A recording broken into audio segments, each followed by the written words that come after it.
Est-ce que c'est souhaitable un troisième confinement? En tout cas, il faut essayer de l'éviter. Vous savez, il y a un chiffre qui a été dit tout à l'heure par Damien Fleureau qui est essentiel. Dans les départements dans lesquels on a confiné à 18h, donc à partir de 18h couvre-feu, on a vu là qu'il y avait 3 fois moins d'incidence du virus qu'ailleurs. Donc moi, je vous dis une chose, il faut vraiment que ce couvre-feu à 18h fonctionne. S'il fonctionne, c'est le gage et qui nous permettra d'éviter naturellement un troisième confinement parce que ça coûte très cher et ça coûte socialement très cher. On parle beaucoup de ces déprimes, de cet isolement. Non, il faut vraiment que la vie puisse continuer le plus possible. Donc moi, je suis heureux d'un deuxième chiffre.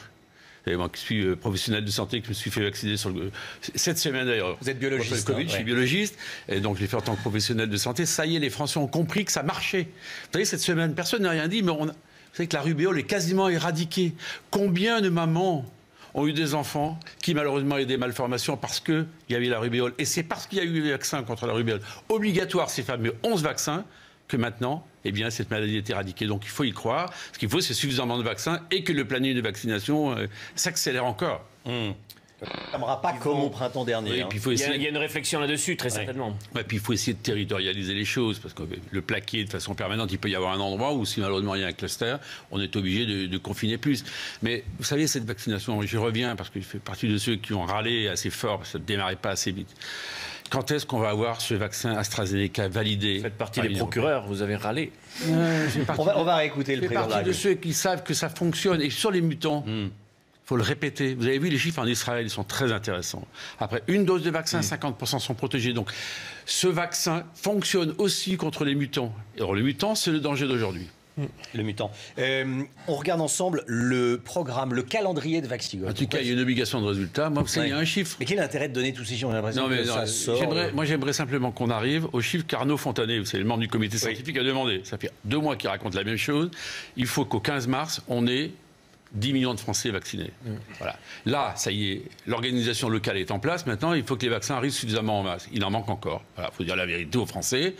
Je suis heureux qu'ils aient envie de se faire vacciner. Ils ont compris que ça marchait. Et maintenant, il faut que, une fois de plus, l'AstraZeneca, il faut qu'on soit capable avec Moderna et Pfizer, qui a eu cet accident industriel la semaine dernière, mais qui n'a plus de pas que la France et qui rejaillit partout. Ils doivent faire des travaux dans leur usine belge. Voilà, oui. Le problème, c'est qu'on fait des travaux au mois de janvier, alors qu'on aurait peut-être pu imaginer en amont de les faire. Mais ça, c'est une autre. Non, mais Olivier Dartigny a raison. De toute façon, moi, il y a plusieurs mois que je raconte que seul le vaccin nous sauvera. Sur les autres, vous savez, on a beaucoup parlé d'autres médicaments à un moment.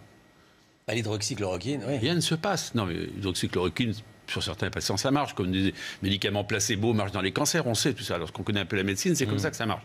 C'est pas une critique, c'est simplement un fait avéré. Maintenant, on a réussi une prouesse, parce qu'on ne dira jamais assez, technologique, exceptionnelle, unique, scientifique, en un an, scientifique. On arrive à fabriquer un vaccin. Et derrière, on a buté sur un problème industriel de base, j'allais dire.